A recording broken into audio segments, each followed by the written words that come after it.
In Midsummer Malum, a series of murders seems to be tied into a New Age free love group. Can Barnaby and Jones embrace the oblong, be the tree, and crack the case? We're talking that wacky oblong foundation, The history of cults. and the final send off for a beloved character on this episode of Welcome to Midsomer.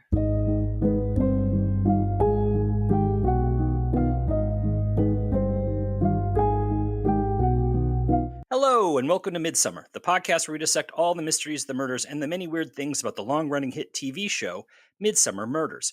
I'm your host, Eric Buscher, and with me, as always, is my co host, Eileen Becker. Hey, Eileen. Hey, Eric. Today we are talking about the Oblong Murders, the fourth episode of the 14th series. It originally aired May 25th, 2011. It was directed by Smeedrai and written by David Hoskins. Let's embrace the imperfection. No. Spoiler warning, we will be discussing the events of this episode, including the identity of the murderer, so if you haven't watched it yet and don't want to know who done it, pause this and go watch it. We will still be here when you get back. Perfect imperfection. The grit in a pure voice, which gives the song that extra lift of emotion. The extra inch on the waistline that proclaims a joy in sensual pleasure and the appetite for it. Are not these things more beautiful than the purest beauty itself? The planet Earth, our very home. It is not a sphere. It is Oblong. oblong. It's nighttime in London, and Max Fuller sips some scotch while reading and listening to opera. Someone buzzes his apartment, and after speaking to them for a minute, he lets this person he clearly knows into the building. Probably a mistake, because as soon as he opens the door to greet them, his hooded visitor stabs him in the chest with a kitchen knife. And that's why you don't play opera, kids. Back in Midsummer, DCI John Barnaby and his wife Sarah want to get their dog Sykes in with the most exclusive dog watcher in all of Midsummer, Millie Bullard, sister of coroner George Bullard. But Millie has some pretty tough standards, so they are hoping that George can pull some strings. To score a special introduction to Millie, Barnaby agrees to look into the disappearance of Lucy Oliver, the daughter of some friends of George's, who has been missing for 2 months. Lucy has been spending time at the Oblong Foundation, a new agey, culty type group currently based in Malham Hall. The group has been there since Ruth Lambert inherited it from her parents and is led by Dominic Siegel, who could only very mildly be called charismatic. Barnaby rolls up to the hall and stops an altercation between the Olivers, a couple of teens who really like throwing food, and the Obbies, who all dress like a Mennonite offshoot. Barnaby talks to Jim and Mary Oliver, who tell him that the Foundation hasn't been helpful in locating their daughter. Then Barnaby meets with Oblong rep Freddie Raft, who tells him that Lucy departed them months ago, but they have strict confidentiality rules, and she can't tell him anymore. To get the real nitty-gritty news from the street, Barnaby then heads to the pub. Owners Patty and Claire Powell, bartender Josie Palmer, and local caller The Commodore all talk a little smack about the Obbies. On the night of her disappearance, Lucy stopped into this pub and talked with Freddie before leaving. They also say they have a lot of conspiracies about the death of the Lamberts, because apparently boats exploding will cause suspicions. However, the official cause of death was listed as accidental from a gas leak. Barnaby and Bullard need to figure out next steps when Jones returns from an intelligence gathering training course. That means undercover. And they decide to send him undercover into the Foundation as a new inductee who never takes off his scarf. At the Foundation, Jones hears a lot of mumbo-jumbo like, everything is oblong, and be your own tree. Oh my god, I get it now. I got it now, Eileen. Be your own tree. Be your own tree? It all makes sense. Wait. What kind of tree? I don't know. What were we doing? Oh, the podcast. Yeah. Okay. So Jones captures the attention of Ruth, as well as that of Blaze Ledbetter, a sassy blonde who is very clearly a reporter. Blaze tells him a friend of hers was taking the induction course the night of Lucy's disappearance and heard a fight between her and someone unknown. Barnaby heads to the site of the boat explosion and talks to the stoner who was docked next to them. He heard footsteps coming and going to the boat earlier that night when the Lamberts weren't there. Then he saw them come home, go on the boat, and Mama Lambert takes a call before the boat went boom. Barnaby returns to the pub for more street talk. Apparently, the Lamberts were banned from the pub by Paddy because he didn't like serving them, but Claire used to cater for them on the boat. Back at the hall, Ruth opens up to Jones and tells him that she loved her parents, but she had to get away from them. Then she hits on Jones. Blaze interrupts Jones in the shower and tells him that Freddie is away on business and they should snoop around her room. That night, they leave the group dormitory and head to one of the free love rooms to wait until the coast is clear. Then they sneak into Freddie's room and start searching. But the phone rings, forcing them to hide while Dominic answers. They hear him talking to Freddie, reassuring her that the police can't prove murder without a body and that she needs to lock her door, which he does when he exits, trapping Jones and Blaze with no way out. Tourist info. This is our first time in Midsomer Malum, but it won't be the last, as it also appears in Tainted Fruit, Orcus Fatalis, and last year's model, 3 episodes we haven't done yet. It's known for its popular tennis club and the local orchid society and the annual flower show. Malum Manor used to be able to rent for such events, but now it's the home for the Oblong Foundation. Come for the gibberish, stay for the love rooms. In the role of Malum Manor was Cheney's Manor House, built in 1460 by Sir John Cheney. You will also recognize it as Apley Court from The Sting of Death, which we just did, especially that distinctive gazebo. It hosts a tulip festival, a dog show, an annual plant fair, and a dahlia festival. A fun family time can be had on Easter Monday, and of course, you can get married there. So let's talk about this episode. I don't think we can get very far in discussing anything before we have to deep dive into the Oblong Foundation, or informally, the Obbies. The Obbies. So, Eileen, is this a cult? Is it a New Age practice, or is it just a straight-up sex con? We'll talk about this a little bit more, but for me, it's a mid-level marketing scam with a few New Agey-esque, goop-esque type of aspects to it. Please do not get us sued by Gwyneth Paltrow. It would give us some publicity.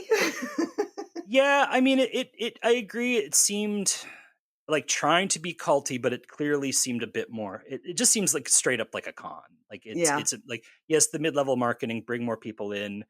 Mm-hmm. But it's interesting is that I will say this, the money, right?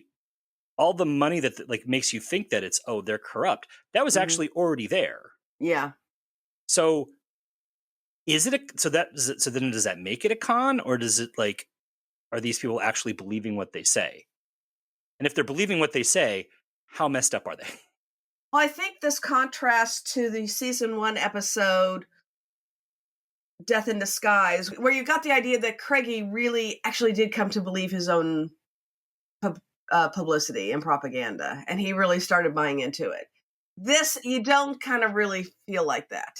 I think part of it is because in Death in Disguise, we spend time with the cult members. Yeah. Or the New Age group members. We learn their personalities, we learn what they believe in, all that stuff. Here, we get Dominic, we get Ruth, and that is it. Yeah. And a little bit of Freddie, but Freddie's just Freddie's just basically like a middle manager. Yeah, she's the business end of things. And whether she believes in it or not, it doesn't matter. She's just the business end of things. And then, like, it's really hard to take them seriously when they just say so ridiculous. Like, let's go through some of these mottos, shall we? That, like, embrace the perfect imperfection. Everything is oblong, which is factually not true. The cosmic imperfection, you know, and my personal favorite, be your own tree, which just made me feel like the writers at that point had just given up. But you've got that great scene of them taking branches off that poor tree and then sticking them in the mud by the river, which we are informed won't do anything. Then we have Dominic is the leader, and I don't know if he was written this way or the actor just made a very weird choice, but he was dour and uncharismatic. I mean, like, what did you think of him? I watch, actually, unlike a lot of people who watch true crime documentaries and podcasts. I actually like to watch documentaries on cult leaders and cults and stuff. And most of them, at least on the surface, the way they present themselves are very charismatic. Mm-hmm. And there is a level of sympathy that they manage, because they're all narcissists, but there's a level of sympathy that they manage to put out there that is the way that they are able to get these followers. I don't understand why people are following Dominic, because he doesn't have that sympathy. He doesn't have that charisma. No, there's nothing charismatic about him at all. I was like, I just had a really hard time believing him as a cult leader or as a leader of anything. Yeah. Ruth's had more natural leadership skills, it seemed. Yeah, she was very charismatic. Yeah. Or Freddie. Yeah. Also, another dude with a stupid hat. It's a theme, the stupid hat theme. We're gonna have I have to do a little video of all the stupid hats. There's so many. And what were those outfits? Like, it's like they were dressing like Mennonites. They were, and it was all very gray. Except for his red shirt. Yeah. Which was his flair. Yeah. It's weird because you don't see enough of the whole group to know if that's part of the whole culture of it, or if it was something that just Dominic and a few others were affecting, kind of like we're the leaders, we're going to dress this way. And Ruth with her, almost a Gunny Sacks look, from the 70s. It was very kind of, Jeffrey's Mormon cult kind of thing. Yeah. And did you notice there was a lot of blonde women in the Oblong Society? It's like Fox News. It's like exactly. It was like it was like the newsroom at Fox. It was like, I mean, even when we see Dominic sleeping with someone, it's another blonde. Mm-hmm. It's just weird. Can we talk about the free love rooms, which are for coitus?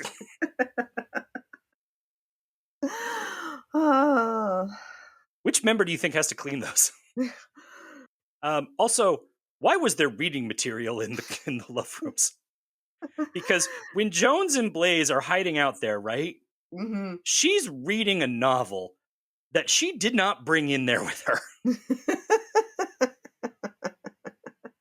Well, maybe it was a sexy novel, but not sexy enough. I don't recall. I feel like we saw the cover and it was like, it's not a sexy book at all. It was like a Bantam classic or something. Maybe it's Dominic's side gig as a writer of erotic novellas. Oh, ugh. I would not want to read those. Nope. And then, of course, we must talk about Comb Over Guy, which I have to be clear here. That is how he is credited in this episode. He does not have a name. In his credits, he is called Comb Over Guy. Yeah. His quest for free love and his ultimate sacrifice of his comb over. So that he could be his own tree. Yeah, I love the fact that he never gets a name. He never gets anything. No. That we're aware of. But it would be it would have been really funny if he snipped off his hair and then like two blondes just scooted out from nowhere and just took him by his arms to the love room. It's like, you're now your own tree. Here's your eternal oblong reward. Yeah. I won't make any jokes about wood. I liked it when the egg throwers were calling them weirdos and tree huggers. Not really wrong, were they? They really weren't. I mean, they were total assholes, but yeah, they weren't wrong. Yeah, and they also apparently thought you can just throw tomatoes and not pay. Yeah. I'm glad they got called out on that, little spoiled brats. Yep. I thought there was a lot of nice moments from Ruth. Mm-hmm. Her very weird attraction to Jones that just kind of comes out of nowhere. Mm-hmm. And the moment she touches her parents' coats in the attic or wherever that place was, I thought felt very real. Yeah. I thought she did a great job. And I thought the reason she was attracted to Jones was because they gave him the name Cosmo. And it was all very cosmic, and that would appeal to Ruth. And Dominic. Well, as Dominic says, the process has begun. Mm-hmm. Which sounded very ominous and incredibly unsexy. Yeah. It's like, what are we breeding horses here? Blonde horses. Blonde horses. Well, Children of the corn. Eileen, why don't you take us through the history of cults in your history corner? Yeah. Oh, we did talk about New Age cults a little bit when we talked about New Age and the history of New Age when we did Death in Disguise, but we want to go back a little bit more and delve into a little bit more of the history of cults. Now, in the ancient world around the Mediterranean, cults were small groups that were initiated into secret rites dedicated to particular deities. They were part of mainstream life, and one of the largest temples in Pompeii was for the cult of the Egyptian deity Isis. There were cults dedicated to the deified emperors and their families, and one small messianic cult that originated in Judea became extremely popular, even though its founder was executed. Now, the difference between cults and religions seems to be mainly size and wide acceptability, with the secrecy of cults and their limited membership one of the draws for people looking for a special sense of belonging. Over time, the term cult became associated with religious movements that exist in tension with the religious norms of the society where they exist. The term new religious movement was adopted in the latter part of the 20th century to describe religions that exist outside of the four main religions and the dozen or so medium-sized religions, most of which are centuries old. Sects are divisions of major religions, though some can be considered cults if they are unorthodox enough. Now, some religions that were once considered dangerous cults, such as the Church of Jesus Christ of Latter-day Saints, aka the Mormons, have over time become accepted as religious sects as they have grown. Founded in 1830 by Joseph Smith, who was shot and killed by a mob, the LDS Church has 17 million members. In contrast, the Unification Church, founded by Reverend Sun Myung Moon in 1954, is estimated to have about 3 million members worldwide, but is still considered by many to be a cult. The mass weddings probably don't help with that image. The 10 million strong Hare Krishnas were famous for hanging out in airports to proselytize, though many airports began to ban them, a right of the airport which was upheld by the U.S. Supreme Court. New religious movements began to proliferate in the 19th century, probably due to many factors such as the Industrial Revolution upending society and work. In the U.S., this growth coincided with the Second and Third Great Awakenings, religious revivals that swept the nation. Spiritualism also became very popular. Some religious communities that sprung up during this time included the Oneida Community, a perfectionist commune, the Seventh-day Adventist Church, Jehovah's Witnesses, and Christian Science. While the Oneida Commune failed, the common property was transferred to a joint stock company, we talked about those, that is still one of the world's largest tableware companies. The association of the world cult with more dangerous movements has grown as it has become associated with groups such as the Branch Davidians, the Manson family, Jim Jones's People's Temple, Scientology, Heaven's Gate, and Family International, also known as the Children of God. Cults can also spring out of multi-level marketing schemes, such as the notorious NXIVM, founded by Keith Raniere, and Twin Flames Universe, which was founded in 2017. Cults stress complete loyalty to an authoritarian leader, often leading to a cult of personality. The truth is the exclusive domain of the leader. Members are often separated from other family members and friends not in the organization, and often become so financially tied to it that they have no escape. They can spring from the basic beliefs of any religion, or indeed any strong belief system, spiritual or not. They appeal to people looking for a place to belong, which includes a large percentage of the human population. In the 1970s, the anti-cult movement sprung up. Some of it was motivated against rogue sects of major religions, such as Christianity, while secular anti-cult groups opposed the brainwashing, isolation, and coercion often associated with cults. So just real fast before we go any further, I want to take a moment because we just listed a lot of religious groups in the terminology of cults, and we just want you to know that we are not saying that these religious groups are cults. We are saying that they have been described as cults in other literatures and source materials. Correct? That is true. Yes. That is our disclaimer. We don't. Again, some of these groups really like to sue people. Not saying which ones. Want to take us through the cast highlights? Sure, because there are a lot of people in this There are episode. so many people in this episode. It's insane. There's too Oh. many people in this episode. All right. Paul Hilton played the Hot for Blondes Dominic Siegel. On screen, he's appeared in Lady Macbeth, Casualty 1909, Slow Horses, and Silk. He does a lot of theater work, appearing in plays like Polar Bears, Ghosts, and The Inheritance, for which he won the Drama Desk Award and was nominated for a Tony.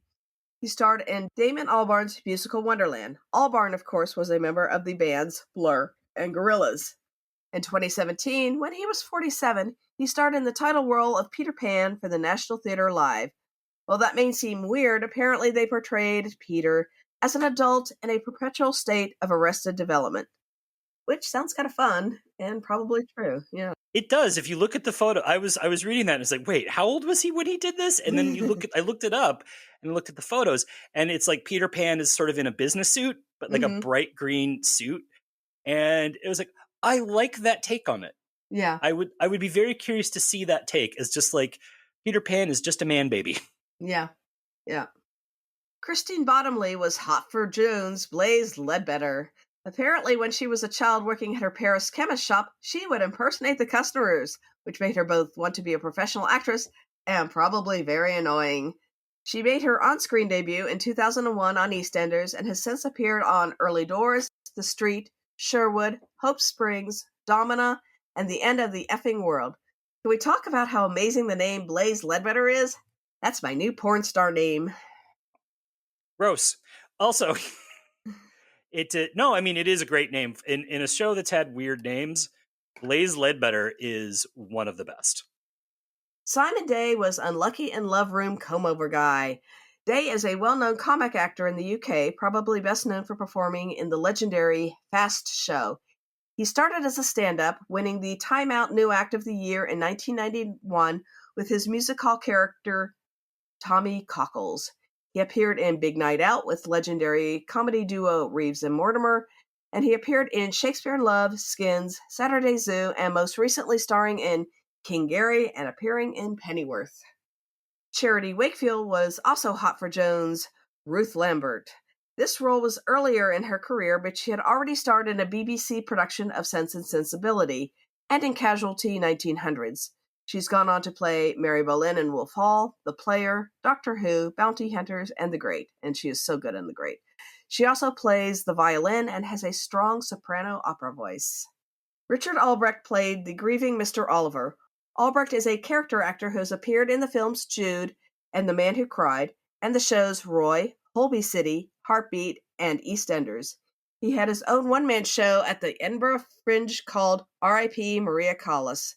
On his Wikipedia page, it says, Albrecht is president of the North London Guinea Pig Fancier Society and strives to breed the perfect guinea pig in his spare time. His other hobbies include men's netball, in which he represented England in his youth, foraging for mushrooms, and crocheting doilies. I wonder who wrote that. Also, didn't we have a guy last week who did gerbils? Yes, Gerbils? The gentleman who played the yoga instructor in Sting of Death was in a gerbil society in college. Okay. Look, they are the ones putting these in their. They are the people putting these in their Wikipedias. That's all I have to say. I just want to say, the more I read about the British, the more normal I feel. Mm-hmm. Heather Tobias was Mrs. Oliver. She's appeared in The Singing Detective, High Hopes, Making Out, Sitting Pretty, and most recently on Monty and Company. She's also a visual artist and a puppeteer. You can check out her work on her website, and she did some Muppet work in Muppet Treasure Island. A shout out to both Albrecht and Tobias. They did wonderful work playing the broken parents. They really did. That scene in the car with Barnaby, I thought was wonderfully acted. Yeah. In a show we've talked about, like how the grieving parents always kind of give some of the strongest performances, and they really stood out to me in a very over the top and weird episode as being very grounded. Yeah, I agree. Josephine Butler played Good with Money, Bad with Knives, Freddie Raft. She's had roles in Peep Show, Father Brown, Ted Lasso, Dark Shadows, and Doctors. Tom Fisher played Krusty, not the clown, the stoner on the boat. Fisher has appeared in Shanghai Nights, The Mummy Returns, Enigma, The Illusionist, and The Young Victoria. He directed the film Radiator under his real name, Tom Brown, with an E. Francesca Hunt played lawyer Susan Crane. She's appeared in Charlie and the Chocolate Factory, Filth, The Mary Whitehouse Story, Casualty, and Holby City. Elizabeth Crerar was our missing Lucy Oliver. She only had a few roles in Law & Order UK and a couple short films. Nowadays, she seems to do a lot of theater work in the UK. Also, judging from her Instagram, she really loves nature. Christina Greatrix played Smoke Until You Die Carolyn Lambert. She had lots of smaller roles in Thriller, Dempsey and Makepeace, Emmerdale Farms, Penelope, and Doctors. The actor who played her husband Jeremy? No idea. They didn't credit him. Probably because he didn't have any real lines. These poor guys who don't get lines. Yep. They like, if they don't give the murder victim lines, the murder victim does not get a credit, even though he does have a very funny moment in the opening video. Oh, the videos. Or the news video, yeah. Yeah, the news video, yeah. Okay, let's talk about some return visitors. And again, lots of them because this episode has too many people. So, Sophie Stanton played pub worker Josie Palmer. You might have seen her in Faithful Unto Death. Now, she's best known for her role as DCI Jill Marsden on the soap EastEnders. Now, she's been playing that character off and on since 2001. She's also appeared in Prime Suspect, A Touch of Frost, Coupling, and Ashes to Ashes. She is also a playwright and theater director. John Woodvine was helpful pub denizen the Commodore. No last name. Now, we discussed him when we talked about his performance in The Electric Vendetta. Of course, he has been in The Devils, Z-Cars, The Avengers, An American Werewolf in London, Wuthering Heights, Vanity Fair, and The Crown. Still love this fun fact. In 1979, his voice was used in 2 television commercials at the same time.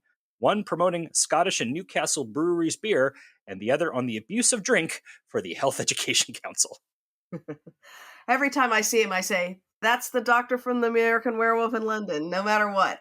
That's where he stands out for me. Yep. Will Knightley was Guy Who Should Not Answer His Door, Max Fuller. He also appeared in A Talent for Life. He has a long resume going all the way back to 1968 and has appeared in The Hound of Baskervilles, Cracker, The Bill, The Brief, and EastEnders. He is also the father of Keira Knightley. Wow. Kevin Doyle plays the big talkin' Paddy Powell. He's in the episode Ghosts of Christmas Past.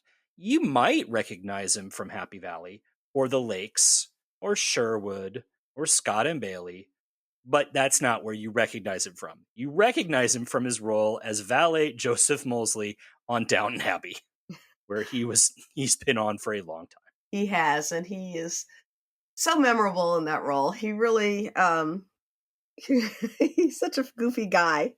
Yes. Holly Aird was never going to win Top Chef, Claire Powell. She just appeared in the Series 23 episode, The Black Trees Prophecy. If you haven't seen it yet, I look forward to talking with you in 2 years. Aird got her start at age 9 when a casting director picked her to star in The History of Mr. Polly. Now, she's gone on to appear in Waking the Dead, Dressing for Breakfast, Soldier Soldier, Fever Pitch, Possession, A Discovery of Witches, and most recently in Hijack with Idris Elba. Lucky her. Yep. Greg Sheffield played Lee, who I think was one of the tomato chuckers. He is also in The House in the Woods. This is his last on-screen credit, but before this he appeared in Doctors, Mansfield Park, and The Bill. I believe he is now a session musician in London.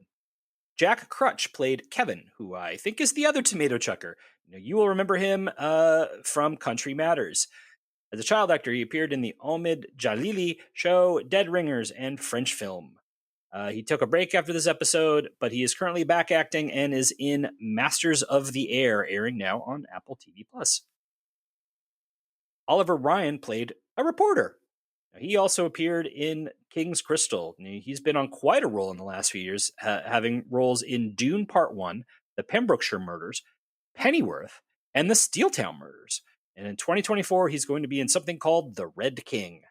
We had, of course, as always, a few uncredited actors who have made multiple appearances on Midsomer Murders. We want to shout out Jensen Freeman, who played a reporter, Lee Asquith Coe, who was a cult bodyguard. So I guess that answers the question. It was a cult. Nick Thomas Webster, who played a CID officer, and of course, the mayor of Midsomer himself, Chris Wilson, appeared in this episode. Chris, come on our show. Please. We love you. Our village star this week is Barbara Flynn, who played the true alpha, Millie Bullard. Now, I'm shocked this is her only Midsomer appearance, as she is one of the most active actors in the British TV and film industry. Born in 1948, she trained in the Guildhall School of Music and Drama.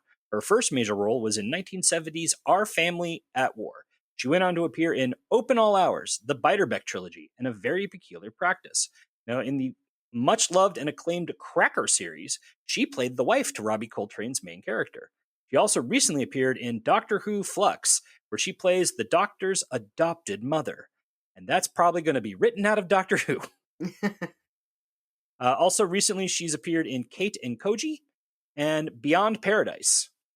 Now, in an interview, she was asked why she plays so many strong women, and she responded, "I don't know why I get cast in these roles, but feisty strong women is kind of my bag, really. From Cracker to the Beiderbecke affair to A Very Peculiar Practice, that's what I get offered. I don't know what casting directors see in me that they think, we need a feisty old bag, let's get Barbara in." But truth be told, they are much more interesting to play than really wet women. I mean, she was definitely the pack leader in this episode, right? Oh, very definitely. Did you get a sense that maybe she was a little bit of a template for Fleur? I think when they were kind of working on a new coroner, they were kind of going back and thinking of maybe other characters that had really stuck out. And she may have come up and they said, maybe a Millie Bullard kind of character. I think so, or a Barbara Flynn type. Yeah. It was just like they're all kind of afraid of her. She speaks her mind. Mm-hmm. She is clearly in charge. I was impressed she didn't ask for Sykes balls. Fleur does that one. It definitely feels like we always want to say when they made Fleur, they broke the mold, but clearly they had a mold. Yeah. All right, we're going to take a quick break here, and we'll be back with the second half of the Oblong Murders.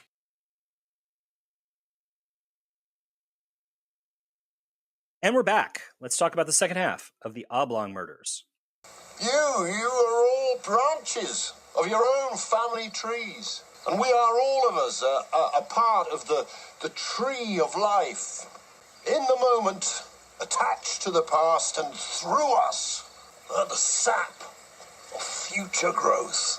If our spirits are not free, we are but wood on the bough. Be your own tree. Well, Jones gives Barnaby a call to alert him of his predicament, so Barnaby comes up with a simple and elegant solution. He prank calls the Oblongs and speaks random Russian words at Dominic to distract him so they can sneak out of Freddy's room. The next day, Ruth continues to make goo-goo eyes at Jones after a bizarre tree ceremony. Then she allows Barnaby to have full access to her family's financial records, which show that her parents made some huge cash withdrawals before their death. And they could never find that money, which suggests they were attempting inheritance fraud. Barnaby returns to the pub, more word on the street, and asks his usual simple follow-up question that he could have asked a day before. "Hey, Patty, why did you ban the Lamberts?" Seems like he was resentful that despite owning half the village, they never let anyone money. Patty is concerned he might be a suspect after telling Barnaby this, but his wife Claire tells him, "It's fine. It's all fine." Back at the Oblong Foundation, Ruth tells Barnaby that she has her own suspicions about her parents' death and is happy to help him find the truth. She tells him that Mom was a smoker who always needed a cigarette when she took a phone call. Now Freddy is back at the hall with some news. There's an imposter among them. A meeting is called and Dominic demands the imposter come forward.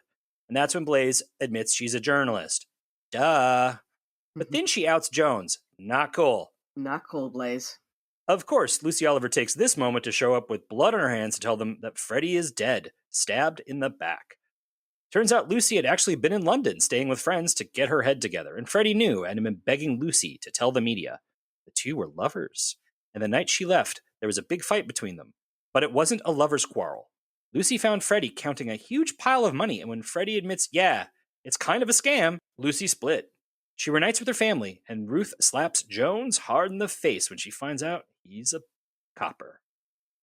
Bullard tells him that Freddy was murdered shortly before she was discovered, so that kind of gives most of the Obbies alibis. Freddy had found the combo to Ruth's parents' safe, and all that money was what the Lamberts had squirreled away to avoid taxes. Great people. The safe is locked, and Barnaby thinks the identity of the murderer might be in there on an IOU to the Lamberts. After trying lots of numbers, they discover the combo is Ruth's baptism date. Once open, they find all the money, but no IOU. They also find some forms the Lamberts had printed off a legal website with a witness named Max Fuller listed on them. They track down Fuller, and it turns out it was the guy who killed at the very top of the show. Hey, did you remember him? Because I didn't. That night he was murdered, that was the same night as the boat explosion. You think they're tied together? What a coincidence. Yep. Barnaby thinks he has it all put together. No idea why. So it is back to the pub. He knows that Claire did a lot of catering work for the Lamberts and thinks she ended up borrowing money from them. When Patty played the big man, they called in the note. They look for Claire in the shed under the pub and find her there ready to blow them all up with a gas cooker. So here's the reveal. The Lamberts lent her money on the condition that no one find out because they took it from their secret stash. When they called in the loan and threatened to tell Patty, she snuck on the boat to try and find the IOU and destroy it. She then decided to blow them up on a whim, so she disconnected the gas line and waited for them to return, calling Miss Lambert on the phone to get her to light up and start the explosion. She then drove straight to London to kill Fuller, as he was the only witness and could blow everything. Pun intended. Freddie found the IOU in the safe and wanted Claire's help in keeping an eye on obbies in the village. I think? Not real clear. She decided to kill Freddie instead and take the last copy of the IOU. She did all of this to keep the business and her marriage afloat. Patty was a big talker, but he never really fixed things. Claire always had to be the fixer. Once she's admitted to murder, Barnaby has his own little reveal. He doesn't think there's enough gas in the room to cause an explosion because Patty sucks and did not replace the gas canister like she asked him to. Claire believes in her husband, and she decides to try it anyway, and turns out Patty does indeed suck. Afterwards, Millie informs him that Psyche is welcome in her pack, and George reveals that he's retiring, off to do some fishing. Maybe with Tom Barnaby? He walks off down the road with his sister. Never to be seen again. Nope. And there's a reason for that. So, strange kill, boat explosion. In fact, it's a really big explosion, and reminder that there are so many explosions on the show, and yet I never remember that there is. I know. It's like, oh, it's not full of explosions. Wait, it is full of explosions. Also, that explosion was so big, the stoner dude should have been knocked to the ground, and he just stood there. Yeah. I do like they find the news report footage of the Lamberts driving the boat, which is just so dumb, it's hilarious. But that's how people are on pleasure boats. They are like that. I know, but they give the dad like the wheel and he's driving it like a little kid who has a play toy. Look at me! I'm driving a boat! Watch out for that tree. Sorry. So let's talk about the reveal of Claire as the killer, which I feel was kind of a left field choice. Yeah, we don't spend a lot of time with her before the reveal, but then we don't spend a whole lot of time with anybody except for Blaze and Ruth and Dominic. Not even Freddie. We don't even see Freddie that often. Yeah, like Freddie's death has such little impact at that point because she's been off screen in London for some reason for a while. Mm-hmm. I guess trying to get Lucy to come back. Yeah. So does that mean Lucy came back with her and was like hiding in the car? I guess so. Maybe. It was so weird. I guess the motive, Claire's load, is love, keeping her husband's delusions going, which, healthy marriage. Yeah, it's weird because it doesn't seem like the Lamberts would have had a whole lot of leverage in getting the money back. No. All she would have to say is, I'm reporting this to the tax service, whatever it is in the UK. Exactly. Like, they threatened to sue her, and like, why? Yeah. Like, how would they do that without reporting it was just, that was a very weird whole, also, if killing the Lamberts was kind of in the heat of the moment, as she says, well, she sure rushed to go stab the guy to death pretty quick. Yeah. It's like, once that door opened, it was like full on, well, all right. I tried killing people from a distance. Now let's see how it is close up. Yeah. And that's a very, very different mental state you have to be in. Mm-hmm. Also, why did she kill Fuller with the front door open? Close the door. It's late at night in that flat in London. I'm sure their neighbors were like, "What's that screaming?" Yeah. I will say it was quite clear in that opening shot when we see the hooded figure holding the knife walking down the hall. Yeah. Killer was a woman. Yeah. No, I immediately thought, okay, well, it's a woman. Also, anyone who wears a hood in the show is a murderer. Yeah. Innocent people have exposed heads. Yes. Or silly hats. Yep. Why did she kill Freddy? It seemed gratuitous. I mean, to be honest, all the murders seemed gratuitous. Lambert, it would have been a stretch for him to think, oh, yes, I witnessed a document, and the person who signed that probably somehow managed to blow up this boat that everybody wrote off as an accident. That just seemed gratuitous. Freddy seemed like easy, to like make a pact with. Yeah. She was not an honest person. Unless Freddy knew she was the killer. It's very unclear. Yeah. And again, it kind of goes to like, she doesn't really care if people know. She doesn't want Patty to know. Yeah. It's a very weird marriage. Although, in the end, he wanted to blow up with her. And that's a partnership. That is a partnership. I wouldn't blow up with you, Eric. I'm sorry. We're just podcast buddies. Yeah, we're podcast pals. Yeah. Podcast pals. We need to get t-shirts made. We do. Not for, yeah. We actually should make that for sale. Welcome to Midsomer Podcast Pals. This is all staying in the episode. She was the she was the spy for the Obbies in the village, right? I guess so. Yeah. They don't really make it clear. Like, there's that comment that someone reported that people, like oblong people, were in the village, and then the fun police would come in. But I guess it was clear, but it's not clear. Yeah. And also, I don't know how she would have known Jones was a cop. Yeah. They never interacted. Yeah, no, they didn't. And unless she's just seen him around town, which he's not a beat. Well, unless he was. He had been a beat cop like 5 years beforehand, but that's a long time. But then that's the kind of thing like Ruth would know him. People would, other people would have known, hey, this guy's a cop. Yeah. In fact, I'm kind of convinced that might be why Blaze knew he was kind of right away knew he was a cop. The beard and the scarf were very convincing disguises. Yeah, he looked like the glasses. Harry Potter. By the way, I do think that this episode's version of "What are you doing here?" was "What's that smell?" That's just great when they finally, just before they blow up. What's that smell? I mean, it's a set. I mean, 2 people just got murdered, but it's so funny. So let's talk detective work. We have been talking about Jones Undercover. By the way, Jones Undercover is is a spinoff that Midsomer producers need to make. Yeah. Yeah. Listeners, I want you to all know that Jones with stubble, sunglasses, and naked in the shower. This is Eileen's favorite episode. Well, at least my favorite scene. And boy, they get very close to some reveals. Yeah, that was a little spicy. It was spicy. Yep. Everyone likes Cosmo. I actually thought he had great chemistry with Blaze. I did too. I thought they were great. Jones has a lot of great chemistry with a lot of actors. He seems to be, I think it's because he's a generous actor himself. Yes. Although I don't think he had as much with Ruth as we were supposed to believe.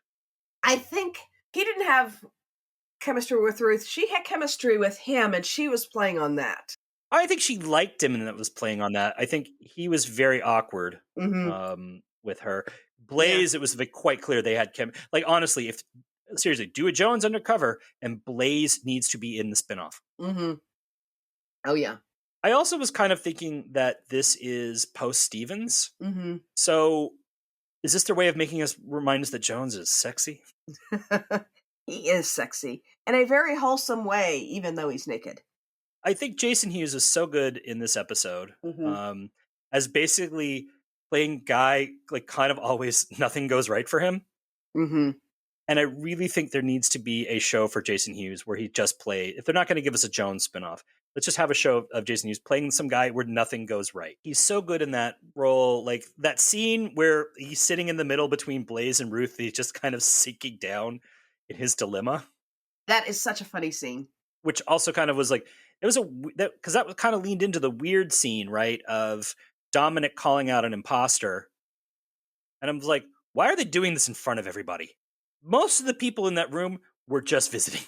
These were the recruits. These were not Yeah. this was not the whole, which we never see the whole group, which is why I don't think it's a big group. Yeah, well, yeah.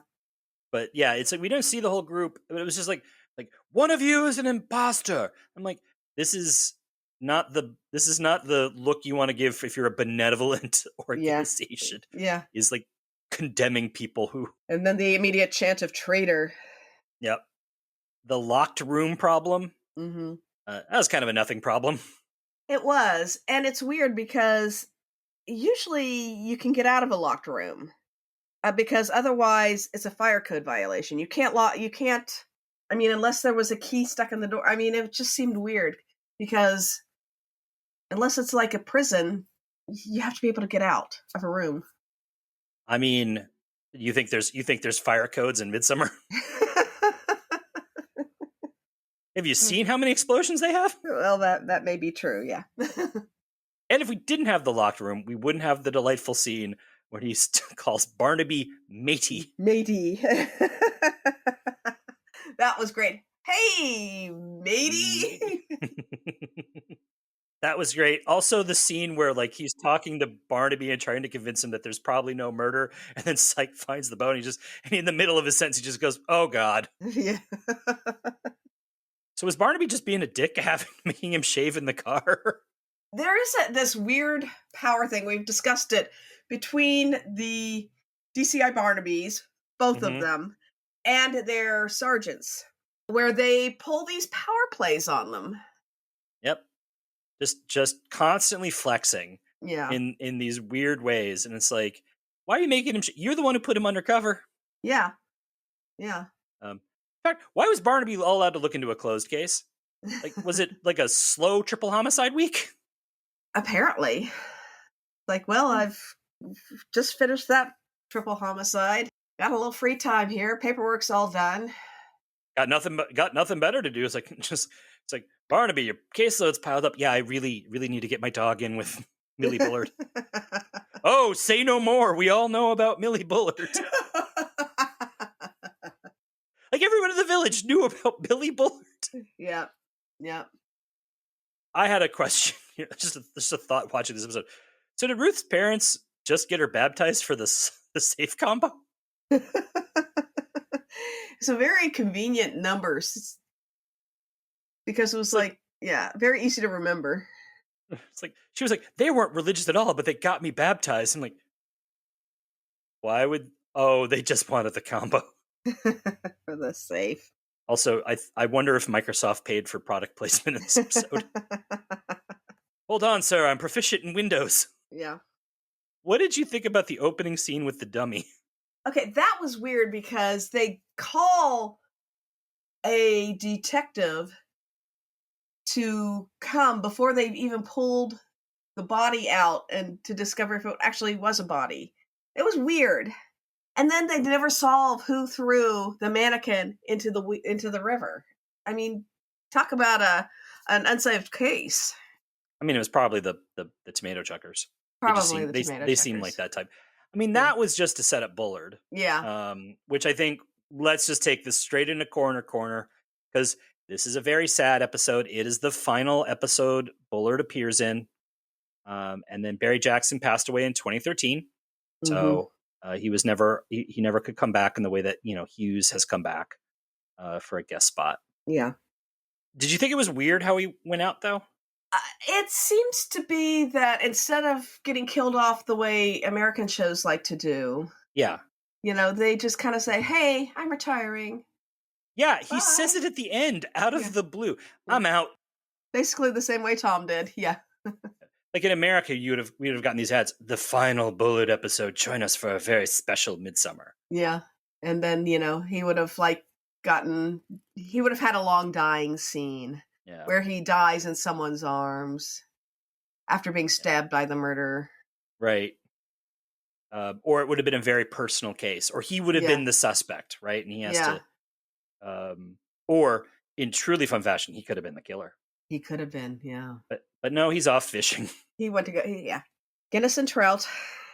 You could just tell he has to kind of choke down that line. Tom is a hard act to follow. You're getting there. Because I hate to say it, I hate to tell people this. Jackson was not a fan of how Midsomer kind of let him go, and sort of how it changed when both Nettles and Brian Trume left and Dudgeon and the new producers came on. Mm-hmm. He felt the show got saucier and sexier in a way that might alienate longtime viewers, which I feel is a bit of a stretch because that show has had a lot of sexy bits over the years. Definitely during the Nettles period. Mm-hmm. Was that episode where it's like you had Country Matters. Yeah. You had that one with the boat races where the couple like are clearly having sex. Yeah. Not to mention all the incest. Yeah. He apparently wanted more for Bullard to do. He talked to the new producers. He's like, I really want more for me to do. Like, if you're having me coming in and being this like weird CSI thing, I just want more to do in the episodes. But the new regime kind of said thanks, but no thanks. Obviously went into a younger direction. Mm-hmm. And they kept him on for the first 4 episodes of Dudgeon's run, literally just to help with the crossover. Yeah. Yeah. Jackson was not. So I feel like that's where that weird line reading is like, I'm not like, look, I'm just doing this, get the check, and I'm leaving. Yeah. And we never see Millie again either. Never do. Don't know what happened. Like, clearly Sykes, maybe Sykes humped too many dogs, which was a real problem. Yep. Almost cost Sykes Millie's. What was her job? What would you describe Millie's job as? Dog watcher? Yeah, pet sitter, dog watcher. Kind of it seemed like not really a kennel because she didn't have them in kennels. Yeah. So, I was thinking she's the Midsomer Cesar Millan. Well, yeah, definitely. Yeah. I do think it kind of goes back to the weirdness of Bullard's exit, is that she gets more screen time than he did. Mm-hmm. I really liked her. I liked her character in this. It was just, again, this is just a weird send off for Bullard. Mm-hmm. They're not good with send offs. They like most times an actor just decides I'm not coming back next season, and they just replace him. Yeah, Troy got a nice send off with a nice episode. Yes. Actually, my favorite episode is Troy's final. How long is this shower sequence? Yeah, and I was not a fan of Troy, but yeah. Scott just calls in sick one day and loses his job. Yep. Hughes is just gone, and then we find out he took another role somewhere, and Nelson becomes Brian May of Queen. Yeah, they just it's just he's also in The Great. He's hanging out with Ruth. Kind of like that Millie scared the Barnabys. Yeah. Scared both John and Sarah. Mm-hmm. Yeah. It was very funny watching them trying to oh, wait, I have to go meet with her. What? It's like, you're a principal and you're a detective. Yeah. Man up. She's a very nice lady. She's a dog sitter. It just real fast, that scene where Millie and the Commodore are just talking, like criticizing the Oblongs. I was like, ooh, we have this village as Statler and Waldorf. Yeah. Yeah, those are great little scenes. You get just a little bit of funny exposition there, which is great. Yep. We also got a wonderful shot at the opening that was Sykes' POV as he's being walked. Although the camera does cut away when he starts to try to sniff other dogs' butts. Yeah. Well, dogs do that. They do. That's how they greet each other. It's how they say hello. Yeah. Final thoughts. I do like this episode. I think there's some very strong acting in it. There's some good chemistry between Jones and Blaze. And I do appreciate the whole shower scene.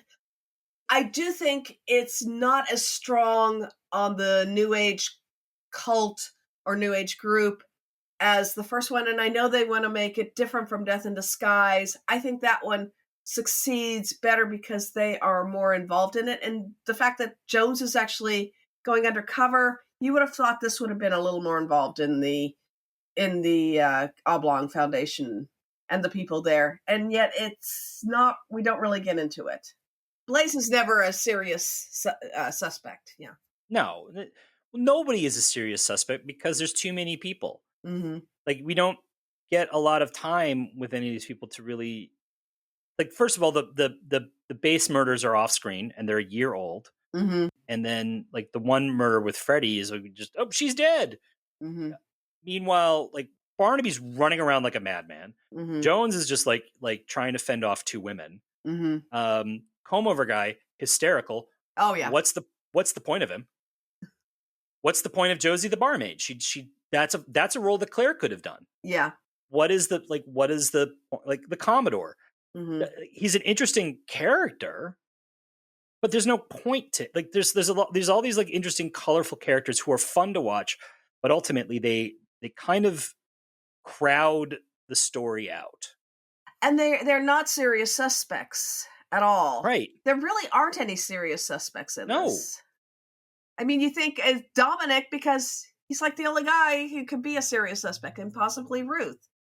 But I don't take Dominic seriously. No. It's the hat.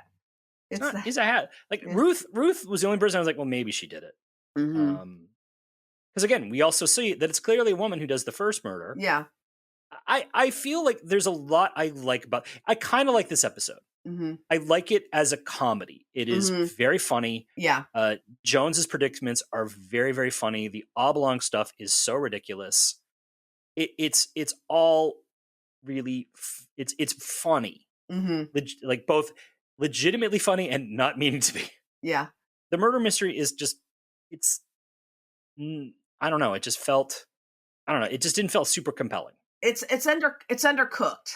Yeah, it's just they have too many people. And so nobody really gets enough time to be a legitimate suspect or for us to legitimately bond with anybody. Yeah. I felt really bad. Like Claire at the end, right? She's she's really tortured and emotional. Mm-hmm. Would have been nice to spend some more than 3 minutes with her during the rest of the episode. So that would have had some impact. Yeah. Really didn't. We mostly get a lot of time with Patty and he sucks. Yeah. It could have been, I think the writing is what led it to, and the thing is that there are some nice lines and everything, but I think the overall structure doesn't quite work. But I do find it a fun episode. It's fun to watch. Yeah. It is fun to watch and definitely, again, so much great Jones material that this is like, I like this episode a lot. Yeah. It's just like I like the comedy. There's no real mystery. Yeah. Look, it's a lot of fun and we can all watch it and go, what the hell's up with that scarf? Yeah. That's everything we want to talk about. If you had anything you want to discuss about the Oblong Murders or Midsomer Murders in general, please feel free to email us at welcometomidsomer@gmail.com.